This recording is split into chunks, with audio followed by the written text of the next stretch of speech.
नमस्कार साथियों, आइए आपका स्वागत है हमारे YouTube के चैनल आदित्य स्टडी ग्रुप में। और आज हम करने जा रहे हैं एक इम्पोर्टेंट टॉपिक जिसका नाम है दिल्ली सल्तनत। तो चलिए शुरू करते हैं आज की वीडियो। पहला प्रश्न, दिल्ली सल्तनत की दरबारी भाषा थी। तो दिल्ली सल्तनत की दरबारी भाषा थी फारसी। दिल्ली सल्तनत जो शुरुआती दौर में गुलाम वंश के रूप में जानी जाती है, उसकी स्थापना की थी कुतुबुद्दीन ऐबक ने। और चलिए इससे रिलेटेड कुछ इम्पोर्टेंट पॉइंट्स जो आपको याद रखने हैं वो हैं, गुलाम वंश की स्थापना 1206 में कुतुबुद्दीन ऐबक ने की। वह मोहम्मद गौरी का गुलाम था। तो देखिए दोस्तों, कुतुबुद्दीन ऐबक मोहम्मद गौरी का गुलाम था। मोहम्मद गौरी ने 1192 ईस्वी में तराइन के द्वितीय विश्व युद्ध में पृथ्वीराज चौहान को हराया था। 1194 में चंदावर के युद्ध में जीत के बाद उसने कुतुबुद्दीन ऐबक, जो उसका दास था, उसे दिल्ली का शासन दे दिया था। कुतुबुद्दीन ऐबक ने कुतुब मीनार की नींव रखी थी। और कुतुब मीनार किसकी याद में बनाया जाता है दोस्तों? यह बताया जाता है कुतुब मीनार एक सूफी संत थे कुतुबुद्दीन बख्तियार काकी की याद में मनाया जाता है। कुतुबुद्दीन ऐबक से जुड़े हुए इंपॉर्टेंट पॉइंट्स दोस्तों जो आपको याद रखने हैं, कुतुबुद्दीन ऐबक को लाख बख्श कहा जाता था। लाख बख्श का मतलब है लाखों का दान देने वाला। वह जब भी कोई उसे दान लेने आता था तो वह दान में लाखों रुपये दे देता था। इसका सहायक था बख्तियार खिलजी। हाँ दोस्तों, ये वही बख्तियार खिलजी है जिन्होंने नालंदा विश्वविद्यालय को ध्वस्त कर दिया था। कुतुबुद्दीन ऐबक की मृत्यु चौगान खेलते वक्त हो गई थी, इसलिए इनका मकबरा अब लाहौर में है, जो इनकी उस टाइम राजधानी थी। चलिए बढ़ते हैं अपने नेक्स्ट सवाल पर। हमारा अगला सवाल है, आगरा नगर की स्थापना किसके द्वारा की गई थी? तो आगरा नगर की स्थापना सिकंदर लोदी के द्वारा की गई थी। और कुछ इंपॉर्टेंट पॉइंट्स दोस्तों जो आपको याद रखने, जो परीक्षा में पूछे जा सकते हैं कि सिकंदर लोदी कौन थे। तो लोदी वंश से जुड़े हुए इंपॉर्टेंट पॉइंट्स है दोस्तों कि लोदी वंश की स्थापना बहलोल लोदी ने की थी। बहलोल लोदी के बारे में एक बात और मशहूर है दोस्तों कि दिल्ली पर पहले अफगान राज्य की स्थापना का श्रेय बहलोल लोदी को ही जाता है। बहलोल लोदी का ही पुत्र था सिकंदर लोदी, जिसका पूरा नाम सुल्तान सिकंदर शाह था। परीक्षा में पूछा जा सकता है दोस्तों कि सिकंदर लोदी का पूरा नाम क्या था। सिकंदर लोदी को गुलरुखी शीर्षक फारसी कविता लिखने वाला सुल्तान भी कहा जाता है। इंपॉर्टेंट पॉइंट है दोस्तों। नेक्स्ट, दिल्ली निम्नलिखित में से वह दिल्ली का सुल्तान कौन था जिसकी मृत्यु चौगान या पोलो खेलते वक्त हुई थी? तो अभी ऊपर बताया था दोस्तों, वह थे कुतुबुद्दीन ऐबक, जिनकी मृत्यु चौगान खेलते वक्त हो गई थी और इन्हें गुलाम वंश का संस्थापक कहा जाता है। इंपॉर्टेंट पॉइंट दोस्तों जो कुतुबुद्दीन ऐबक से रिलेटेड और भी हैं, वे हैं कि कुतुबुद्दीन ऐबक की राजधानी लाहौर में थी, इसलिए इनका मकबरा लाहौर में भी है, लाहौर में ही है। याद रखना है दोस्तों, कई बार पूछा जा सकता है कि कुतुबुद्दीन ऐबक का मकबरा कहाँ पर है। नेक्स्ट, कुव्वात उल इस्लाम मस्जिद का निर्माण किसके द्वारा करवाया गया था? तो दोस्तों, कुव्वात उल इस्लाम को देश की पहली मस्जिद भी कहा जाता है और इसका निर्माण भी कुतुबुद्दीन ऐबक ने करवाया था। और इसका निर्माण दोस्तों मोहम्मद गौरी के कहने पर 1192 में शुरू हुआ था। नेक्स्ट, कुतुबुद्दीन ऐबक के बारे में एक बात और मशहूर है कि इन्होंने 2.5 दिन का झोपड़ा भी बनवाया था जो अजमेर में बसा हुआ है। नेक्स्ट, निम्नलिखित में से किस खिलजी शासक ने दिल्ली के राज सिंहासन पर बैठने के लिए अपने ससुर की हत्या की थी? तो देखिए दोस्तों, ऐसा जो राजा था वो थे अलाउद्दीन खिलजी। इन्होंने अपने ससुर जलालुद्दीन फिरोज खिलजी की हत्या की थी। और इम्पोर्टेंट पॉइंट दोस्तों अलाउद्दीन खिलजी के बारे में जो आपको याद रखने हैं वो इस प्रकार हैं कि खिलजी वंश की स्थापना जलालुद्दीन फिरोज खिलजी ने की थी। अलाउद्दीन खिलजी जो इसका दास भी था, इसका भतीजा और दामाद था, उसने ही अपने ससुर की हत्या कर दी थी। अलाउद्दीन खिलजी के बचपन का नाम अली और गुरसाब था। परीक्षा में पूछा गया है दोस्तों ये प्रश्न कि अलाउद्दीन खिलजी के बचपन का नाम क्या था, और उस ऑप्शन में था गुरसाब। इसके साथ ही दोस्तों आपको याद रखना है कि अलाउद्दीन खिलजी ने पहली स्थायी सेना की भी नींव रखी। उसने सेना को कैश पेमेंट देना शुरू कर दिया। पहले के टाइम में सेना को सिर्फ युद्ध के समय ही पेमेंट मिलती थी, लेकिन उसने पहली बार स्थायी सेना की नींव रखी। साथ ही अलाउद्दीन खिलजी ने मूल्य नियंत्रण प्रणाली भी लागू की। ये एक अलग तरीके की प्रणाली थी। इसमें अगर व्यापारी कोई कम तोलता था तो उसके शरीर से उतना ही मांस निकाल लिया जाता था। अलाउद्दीन खिलजी के बारे में एक बार और मशहूर है दोस्तों कि उन्होंने अपने आप को सिकंदर सानी की उपाधि भी दी थी। नेक्स्ट दोस्तों, रज़िया सुल्तान किसकी बेटी थी? तो रज़िया सुल्तान थी इल्तुतमिश की बेटी। रज़िया सुल्तान को भारत की पहली मुस्लिम शासिका भी कहा जाता है। और जो इम्पोर्टेंट पॉइंट्स दोस्तों जो आपको याद रखने हैं कि रज़िया सुल्तान ही पहली मुस्लिम शासिका बनी। उन्होंने पर्दा प्रथा का त्याग किया। इनकी शादी अल्तुनिया से हुई थी। कैथल के पास ही इनकी हत्या कर दी गई थी इनके चचेरे भाइयों ने, और इसी वजह से कैथल में इनका मकबरा भी है। कई बार पूछा जाता है दोस्तों कि कैथल में किसका मकबरा है, तो वो है रज़िया सुल्तान का। नेक्स्ट, मोहम्मद गौरी विजित प्रदेशों की देखभाल के लिए निम्नलिखित में से किस विश्वसनीय जनरल को छोड़कर गया था? तो दोस्तों जैसे कि मैंने आपको ऊपर बताया था कि मोहम्मद गौरी का एक दास था कुतुबुद्दीन ऐबक। चंदावर युद्ध जीतने के बाद उसने अपने विजित प्रदेशों की देखभाल के लिए कुतुबुद्दीन ऐबक को छोड़ दिया था। इससे रिलेटेड पॉइंट्स दोस्तों जो आपको याद रखने हैं इल्तुतमिश के बारे में, तो इल्तुतमिश ने खुद को बगदाद के खलीफा की उपाधि की थी। इल्तुतमिश वही थे जिन्होंने कुतुब मीनार का निर्माण पूरा करवाया था। साथ ही दोस्तों अगर परीक्षा में पूछा जाए कि इक्ता प्रणाली की शुरुआत किसने की थी, तो वो भी इल्तुतमिश ने ही थे जिन्होंने इक्ता प्रणाली की शुरुआत की थी। इन्होंने अरबी सिक्के भी जारी किए थे, शुद्ध अरबी सिक्के। इसके अलावा इन्होंने 40 गुलामों के सरदारों का एक संगठन भी बनाया गया था। इन्हें तुर्कानी चहलगामी भी कहा जाता है। नेक्स्ट, किसके शासनकाल में सबसे अधिक मंगोल आक्रमण हुए? तो सबसे ज़्यादा मंगोल आक्रमण हुए थे अलाउद्दीन खिलजी के समय में। नेक्स्ट,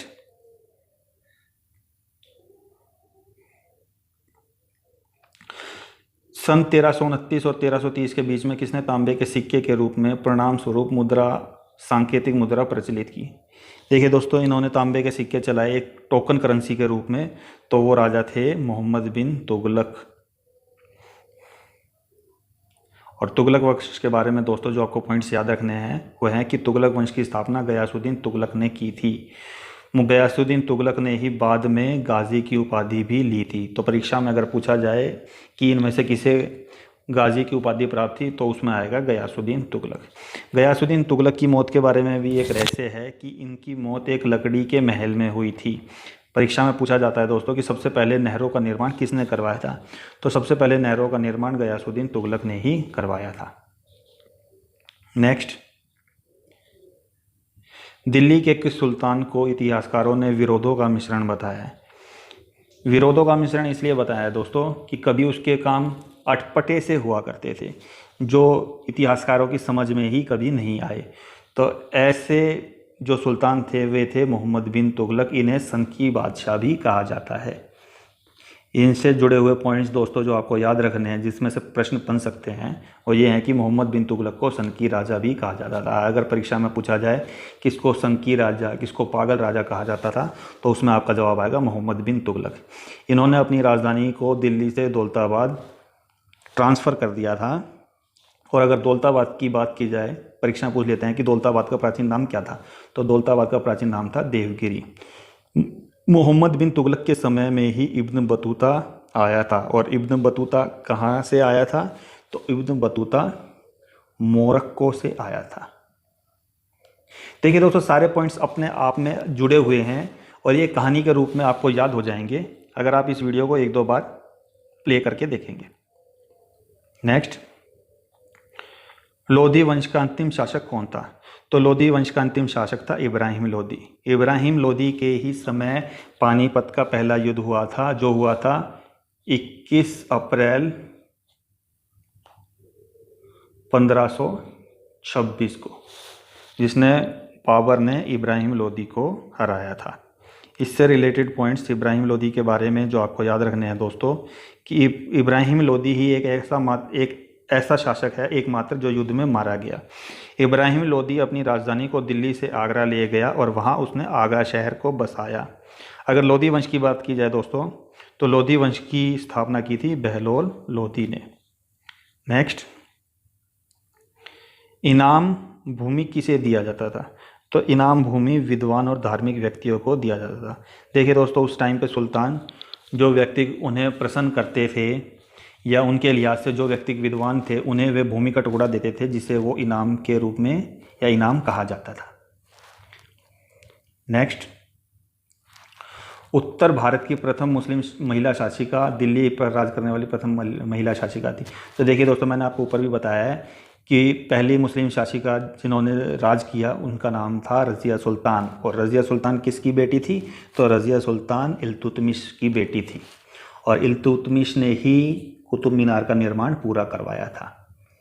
नेक्स्ट दोस्तों, दिल्ली के प्रथम सुल्तान कौन थे जिन्होंने दक्षिणी भारत को पराजित करने का प्रयास किया? तो ऐसे सुल्तान जो दक्षिण भारत की तरफ बढ़ गए तो वे थे जलालुद्दीन खिलजी। इंपॉर्टेंट क्वेश्चन है दोस्तों, परीक्षा में पूछा जा सकता है।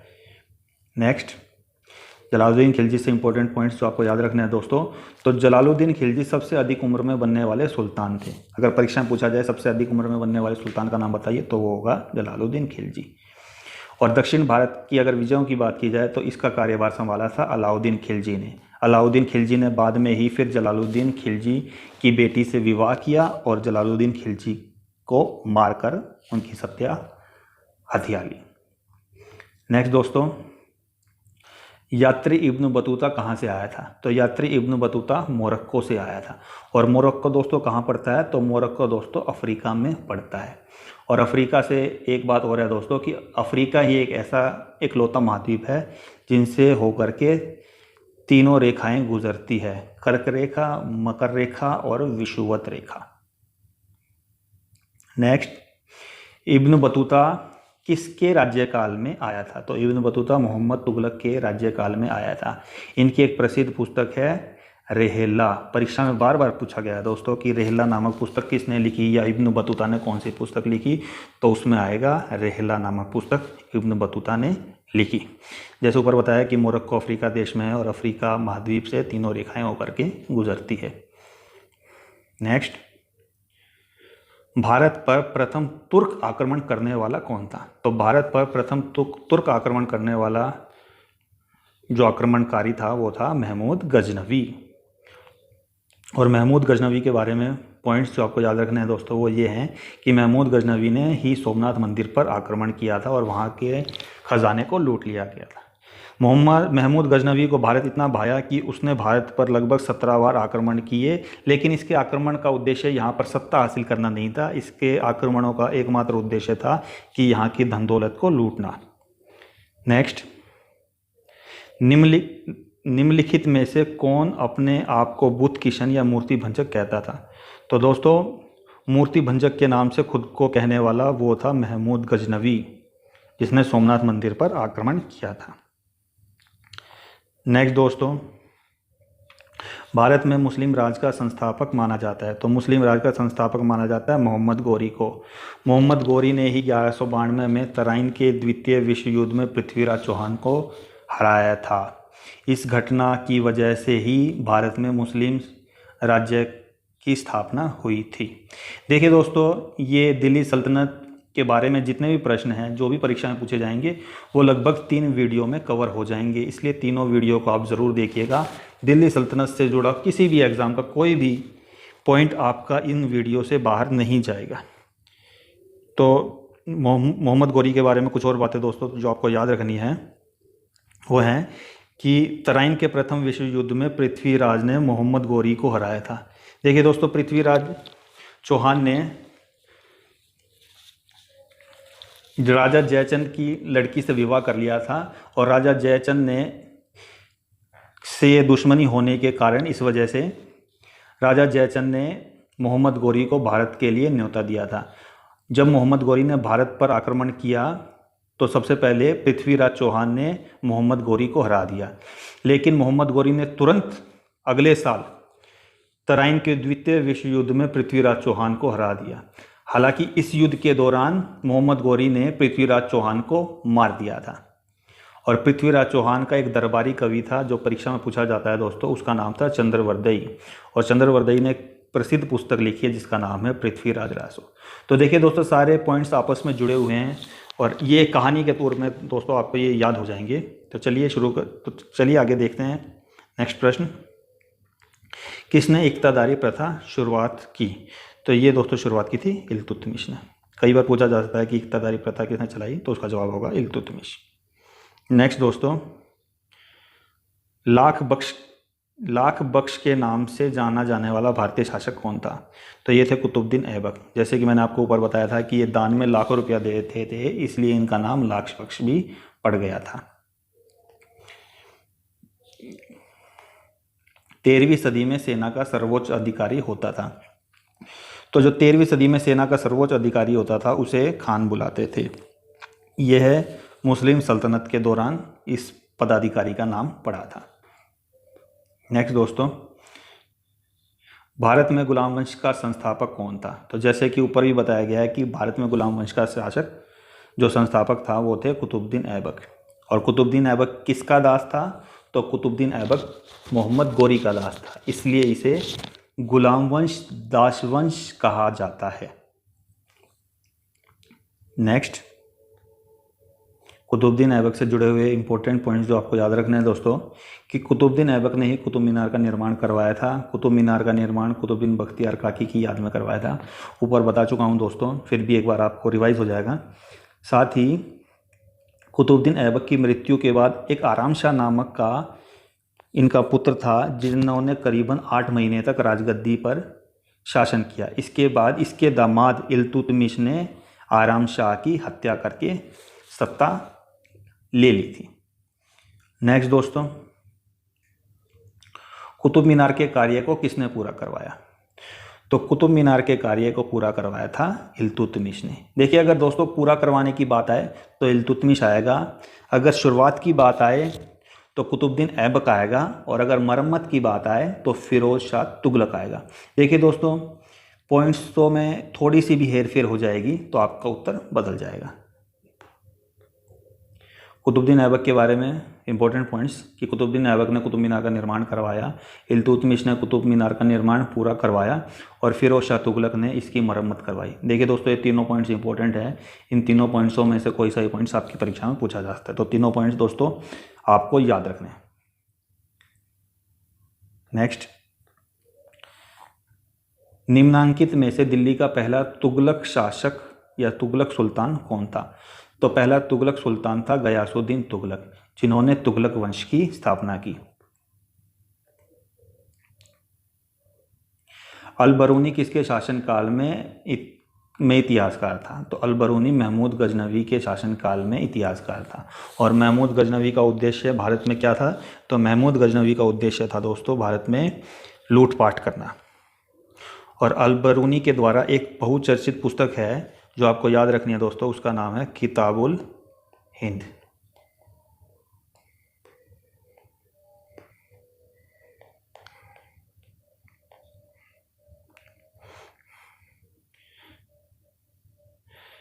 अगर बात की जाए दोस्तों तो ये महमूद गजनवी लिखा गया, यहाँ पर महमूद गौरी होना चाहिए कि महमूद गौरी ने 1194 में चंदावर का युद्ध लड़ा, जिसमें उसने राजा जयचंद को हराया था। इसके बाद से उसने अपने दास कुतुबुद्दीन ऐबक को भारत का कार्यभार सौंप दिया था। ये मोहम्मद गौरी हैं दोस्तों, याद रखिएगा। निम्नलिखित में से कौन सा शासक या गुलाम राजवंश से संबंधित है? तो ये है दोस्तों इल्तुतमिश। बाकी ये तीनों जो राजा थे ये मुग़ल शासक थे। मुग़ल शासक के बारे में जब उसका टॉपिक आगे आएगा तो हम उसके बारे में, इन तीनों राजाओं के बारे में डिटेल में पढ़ेंगे। नेक्स्ट दोस्तों, दक्षिण अफ्रीका यात्री इब्न बतूता किसके शासनकाल में भारत आया था? तो ये पॉइंट ऊपर भी आ चुका है दोस्तों कि ये मोहम्मद बिन तुगलक के कार्यकाल में भारत आया था, और मोहम्मद बिन तुगलक को सन की राजा भी कहा जाता है। इब्न बतूता की एक प्रसिद्ध पुस्तक थी रेहला, जो परीक्षा में बार बार पूछी गई है दोस्तों। नेक्स्ट, किसने अपने आप को खलीफा घोषित किया था? तो खलीफा अपने आप को घोषित करने वाला जो सुल्तान था वो था मुबारक शाह खिलजी। इंपॉर्टेंट पॉइंट है दोस्तों। आगे, लोधी वंश का संस्थापक कौन था?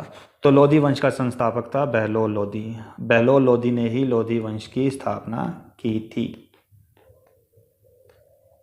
नेक्स्ट दोस्तों, भारतीय इतिहास में बाजार नियमों मूल्य नियंत्रण पद्धति की शुरुआत किसने की थी?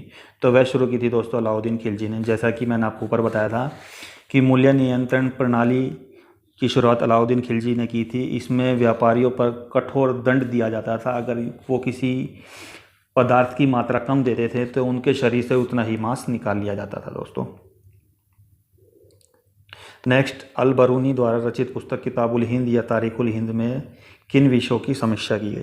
तो देखिए दोस्तों, इनमें सभी विषयों की समीक्षा की गई थी, चाहे वो भारतीय गणित हो, भारतीय इतिहास हो, भूगोल हो, खगोल विज्ञान हो या दर्शन हो। ये सभी विषय या बिंदु इनमें समीक्षा की गई थी। अगर बात की जाए अल बरूनी की, तो अल बरूनी कहाँ से आया था? तो अल बरूनी उज्बेकिस्तान से आया था। कई बार दोस्तों परीक्षा में सवाल पूछ लिया जाता है कि अल बरूनी का पूरा नाम क्या था? तो अल बरूनी का पूरा नाम था अबू रेहान मोहम्मद।